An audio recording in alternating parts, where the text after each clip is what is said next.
Hey, what's up, everyone? Jonathan Bailor and April Perry back at you with another sane show. What's going on, April? How you doing today?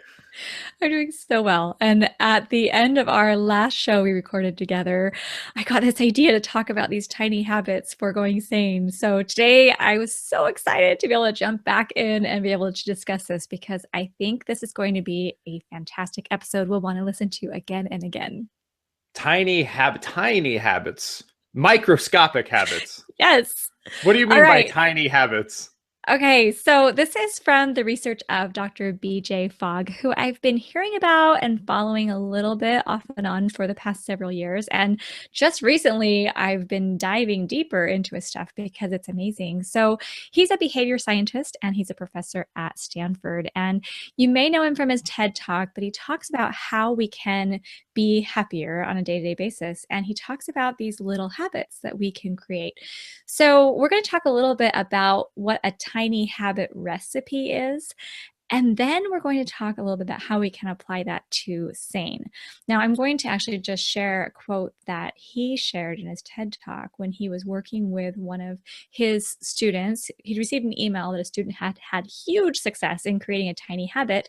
And his student said this: finding the right tiny behavior helps you defeat giant-sized self-sabotage. So maybe we could start there for a second. Jonathan, what have you seen as you've worked with thousands of people over the globe about how sometimes we can sabotage ourselves when it comes to going sane? The overarching concept of habits and self-sabotage are huge when it comes to sanity. First and foremost, with habits, not going too deep into it because we could spend hours on habits alone, but Mm-hmm. the difference between short-term, temporary, unhealthy weight loss and long-term health and happiness at the end of the day is habits. Because Mm-hmm. once you have healthy habits, you win. Done, because you don't have to think about it. It's not something you're like, oh, can I cheat on this? Because it's a habit. It's just what you do. So establishing those habits is key. And that's why I'm so excited about this episode. And then self-sabotage often comes into place. The absence of habits, as I'm sure we'll talk about, is really at the core of self-sabotage, because when we don't give ourselves permission to make something an ingrained portion of our lifestyle and we look for quick temporal fixes, Mm-hmm. this is un or inevitably going to lead to self-sabotage. Our pursuit of a temporary quick fix in any area of life Yeah. will cause the very thing we're trying to avoid. And that's why having real long-term habits are so critical. You know, I'm so glad that you started talking a little bit more about how self-sabotage becomes really normal. And I had a chance to talk with a friend recently who has been sabotaging herself physically for quite a while. She's been going through a lot of stress, particularly in her marriage. And because that has been so overwhelming to her mentally, she's eating foods that she knows are bad for her. I mean, just kind of deliberately clogging her system and filling herself. And she's not putting the time and energy into preparing healthy foods or into going out and exercising. I mean, it's just, and as she's doing it, she knows it's bad for her. But it's like inside your head, you just have a hard time even comprehending how you can get out of that. And I hope that what we're talking about today can just be one kind of shift, a little pivot, moving in a better direction. Because I think, you and I, whether it's whatever it's been in our lives, we know how it feels to have anxiety and stress and pressure. And self-sabotage, I think, oftentimes can hide in plain sight. What I mean by Mhm. that is we've all heard of or seen people or experienced ourselves these overt behaviors, which are just clearly like, why do I do this? Why do I do this? But then there can be Mhm. these hidden forms of self-sabotage, which, for instance, in the quote unquote weight loss arena, I think one of the most common hidden forms of self-sabotage is focusing on techniques too much and focusing on the newest shiniest thing, where we think we're doing something good. We're not intending to sabotage ourselves, Yeah. but the act of saying like, oh, it's this new trick, like that will always There is no new trick. In fact, everything we talk about insanity, when you think insanity, not insanity, insanity Yeah. is the most like common sense, basic stuff that we just don't do. So having habits where you can consistently do simple things over time and have patience really helps to avoid things which most of us wouldn't consider to be sabotaging us. But when we look back and we look back at all the things we've tried and all the times we've yo-yoed, it's that pursuit of that shiny object or the next guru that is secretly sabotaging us. I'm so glad you brought that up. And that's something that I've been obviously talking with Aaliyah a lot, my 16-year-old daughter, who's been saying for a couple of years, that she sees this happening all the time with her friends at school, the latest diet, the latest thing to be able to lose that weight fast. And I love that she and all my children know that there are certain principles of health. And so as we talk about these tiny habits and building them, let's keep that in mind. Let's keep in mind what are just the things that we know will help us be healthy, and then let's build habits around that. Now, I had the chance, well, I haven't actually met Dr. Fogg in person. I actually did get a chance to interview his sister, who has been working on tiny habits for mothers. And I do a lot with moms at Power of Moms and at Learn, Do, Become. And so I had a chance to learn from her about this recipe for creating a tiny habit. So I'll just kind of walk through the recipe and then let's practice a little bit and talk about some of the SANE categories where we can create these habits. And then Jonathan, I'll be relying on you a lot for this because you're watching people, you see it. And I think that you have a unique view of looking at your community and seeing what are successful people doing that are helping them to be sane. So, all right, ready for our 3 steps to make a tiny habit? 3 steps, and it's tiny. It's a habit. I'm ready. Okay, so step 1 is to identify an anchor for your habit. So it's something that you just always do. So for example, I walk in the kitchen every morning while my kids are getting ready for school. It's just kind of a normal thing. It usually happens around 6:30 in the morning. It could also be something like when you get out of bed, your feet hit the floor, or someone else was saying it's something like I start the dishwasher every night. So something that you're already doing. You find some anchor. Then you reduce the habit itself. Now we're in step 2 into something that's ridiculously simple. So you're not going to say, I'm going to have a habit of eating 10 servings of vegetables a day, because while that can become a habit, that's not a tiny habit. Like that's a whole day long thing. And you've got to learn how to eat that many vegetables. But one of mine, I'll just share, for example, was I wanted to make my spinach smoothies every morning. Now, I know you talk about batch cooking, but that just hasn't worked for me because our fridge is huge. And I mean, our fridge is tiny and our family is huge. And so I just don't have room to store a whole bunch of smoothies. But I'm already in the kitchen every morning talking with my kids. It actually works fine for me to make a day's worth of smoothies, or maybe 2 days worth in the morning. So if I say, all right, every morning when I walk in the kitchen, I'm going to have a tiny habit, and it's got to be ridiculously simple. So my tiny habit is I'm just going to get the bag of spinach out of the freezer or the fridge, wherever it happens to be at that time. So just getting it out and putting it on the counter, that's the habit. It's not making the whole smoothie. Like that's bonus if I want to do that, but I get like credit for just taking it out of the refrigerator or freezer.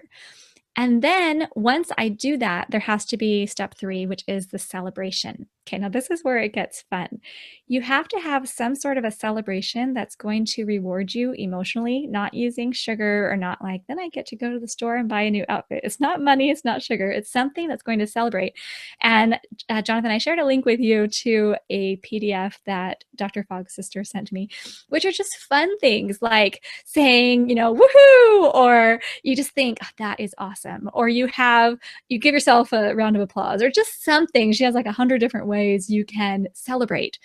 But that's the essential idea. So those 3 steps, and we can give a few more examples as we go through this, but what are your thoughts initially, Jonathan?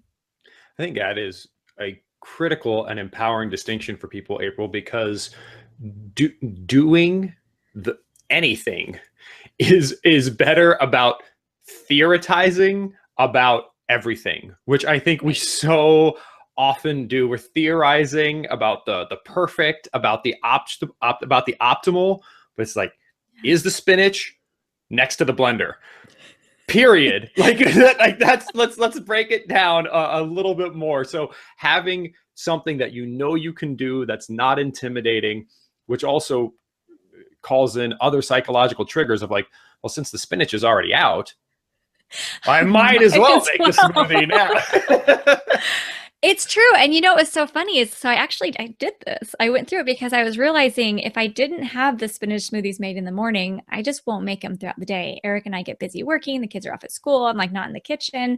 I'm not going to do it. But in the morning, I'm seriously in the kitchen for a good 45 minutes, just hanging out with my kids and my family. And it's a really natural time for me to make it. So I thought, okay, this is just a habit I want to create. So my reward was I did this little dance, and I didn't tell my kids initially what I was doing, but I had this little dance I was going to do whenever I got the spinach out. And so the first morning I did it, you know, I walk in the kitchen and I'm like, oh, that's my anchor. I got the spinach out of the freezer. I put it next to the blender, and then I did my little dance, and my boys were like, Mom, what are you doing over there? But it worked. I made the spinach smoothie. I mean, this was something that I could just do consistently. Not a big deal. Really easy way to get going.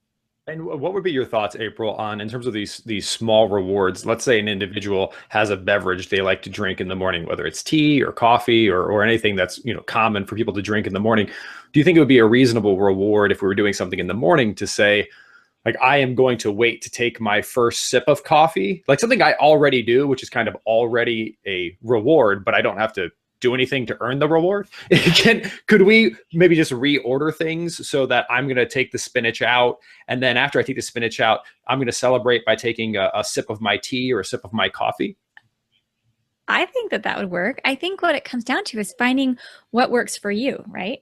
And I love that that's what we talk about in insane living, insane living, is that you want to try things. And that's actually what Dr. Fogg emphasizes in his TED Talk. He just said, you know, really, you want to pick a habit, figure out a habit recipe, and then see what happens. And one of the things that he mentioned, he said, be flexible, adjust, adapt, and find habits that are a good fit. And then he said this, plant a seed in the right spot, and it will grow and blossom on its own. And I think that's a really powerful thing to consider, because that's exactly what happened with me when I went sane.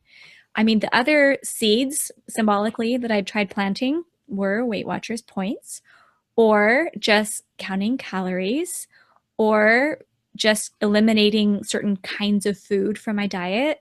I mean, I've read 20 different books on weight loss and tried all these different things. And all of those were seeds that I couldn't get to grow no matter how hard I tried. But with SANE, when I planted SANE and just said, hey, here's a formula, here's a strategy, it just took off. And I didn't even have to try. I mean, I think I'd shown you my SANE journal, and I got this journal where I could record everything I ate. I had one day where I recorded. From then on, it was just easy. And so I think what we want to encourage each person to do who's in the same community is to try it. Say, what is a habit that I want? And we'll talk about a few more ideas as far as going sane, but thinking, what's a habit I could implement? What could be that reward? Sure, try it and see if it works for you. Because if that's going to keep you going, knowing, oh, then I can have my drink, or then I can do this, it's great. If that gets you results in an easy way, I would say go for it. And the empowering thing for me, the uniquely empowering thing about a tiny habit, is it hits on two critical requirements of long-term success and happiness. And the first is that you focus on something small to begin with. You don't you try to boil the ocean, and you actually do something in the real world. Now, what I mean by that, and I don't mean it like a negative way, but I think we've all had personal experiences, and we know people who, for example, they'll buy a wonderful piano, and they'll read online about all the different pianos they could buy, and they'll buy sheet music, and they'll join internet discussion groups about how to play the piano well, and then they'll hire a wonderful piano teacher, and they'll get a t-shirt that says, I love playing the piano. But the actual amount of time spent sitting on the bench and playing the piano is low or does not exist at all. So, like, we all know vegetables are good for us. Done, period. The more vegetables you eat, the healthier you will be. So no need to read anything else about vegetables. No need to learn anything more about vegetables. Anything you can do to just eat in the real world more vegetables consistently is a good thing. And so let's talk a little about that. Let's take that as a tiny habit. How could we move forward on more vegetables? So, like my spinach smoothie example is one. Another example is my kids come home every day. Like we have two high schoolers now. Can you believe it? Got two girls in high school and then, one in middle school, one in elementary. But every afternoon we gather in the kitchen together. Now, when we all come in the kitchen, I want us to be snacking on vegetables. I want vegetables to be available because I found the minute vegetables are out of the fridge, chopped, ready, and on a platter on the kitchen island, they're gone. I mean, it's not even hard to get my family to eat them because it's there. They're hungry. Oh, a fresh pepper. Oh, some cherry tomatoes, cauliflower. I have a little Greek yogurt with ranch powder in it. Make a little dip or some hummus. My family will just wipe the platter clean. Like it's not even an issue, but I've got to get the vegetables out. And so that's where the tiny habit can be something like, okay, the second that they walk in the door, I don't know, 12, 15 servings of vegetables are on the counter. Just pull it out. I mean, so part of it's planning in advance, making sure I have that many vegetables on hand. But just the act of taking it out. Now I can chop and slice, or they can help me chop and slice, and we can work on that together. That's not as much of an issue, but just putting it on the counter. Like if you notice a little theme here, putting vegetables on the counter, once they're out, it's not that hard. But I think that that's something that's really, really doable just to get it out. Because cucumber, flour, peppers, a lot of the foods that we would like to just be eating more of, they don't really come user friendly. You have to work with a little bit. Or if they do come user friendly, they're super expensive. I mean, I've seen these pre-packaged vegetables and they're super expensive. So I like going back to Dr. Fogg's example of step one is identify something you already do, and then we're going to tack something on the end of it. So for example, if you already grocery shop, chances are you do, one tiny habit could be, I am already passing the produce section. So I'm going to make the tiny habit of just saying, I'm going to grab some cauliflower and put it in my cart. Can I do that? Yes. And then do the dance. And then do a dance. And then do a dance in the middle, or take a picture of it and post it on social media and like stuff. Whatever makes you happy. And then when you get home, you already have to unload the groceries. So could you have one tiny habit there, which is I'm not gonna put my vegetables in the bottom section of my refrigerator, which is hidden and that no one can ever see. I'm just gonna make the tiny habit of I'm gonna put something else in there and put my vegetables right up front. So just those little optimizations, or like when I get out stuff to cook for dinner, every time I pull food out of the fridge, I'm going to pull some vegetables out and chop them up. Yeah. So that they're ready. Exactly. Like where can we find those little insertion points, and then do dances after all of them? I know. Well, and it doesn't have to be a dance. It can just be like I'm awesome or a mental high five. I mean, it can be something that's really, calm for those of you who don't want to dance in your kitchen, which I don't know why you don't want to dance in your kitchen, but if you're one of those people. But I like what you're saying too. Now, I will say I've been talking a little bit in the past about how I eat cucumbers, whole, or I eat peppers like apples. I've gotten my boys eating cucumbers whole in the past month since you and I recorded our last podcast together. And it has been so cute to see them open the fridge, pull out a whole cucumber and eat the cucumber. Little habits like that. I mean, just you open the fridge. I mean, because what's a typical habit? Open the fridge, look for the most sugary, fattening, tasty thing you can possibly find, that will satisfy your craving. That could be your habit. But instead, open the fridge, grab a whole cucumber or grab a whole carrot or grab something. So that's the first thing. And then you celebrate. And having that celebration is really important because you want to be rewarding yourself and you want to have these positive emotions, because that's what I've been so interested in this research from Dr. Fogg, is that it's this celebration. It's linking the whole recipe together. That's what gets you to have success. And that's what keeps you moving. It's not this, let me tell myself how awful I am and shame myself into, you better eat vegetables or no one's going to ever love you. It's nothing like that. It's this celebration. And that also allows us to bridge the gap I've always been fascinated by how, for example, people will pay money to create a virtual farm. Like there's games called Farmville, for example. But in the real world, people would require to be paid money to actually create a real farm. And part of the reason that happens is in the virtual world, gratification is immediate.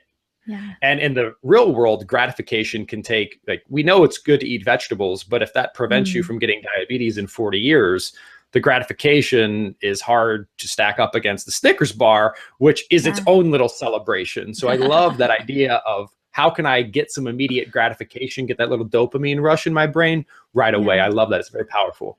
Now, this doesn't have to just apply to food. So I'll just share a couple other ideas to think about before we close up and give some next actions. But I love the idea that actually this is the featured habit that Dr. Fogg shared in his TED Talk, where he said, as soon as your feet hit the floor in the morning, as soon as you get out of bed, you say, it's going to be a great day. And then you have a little celebration, right?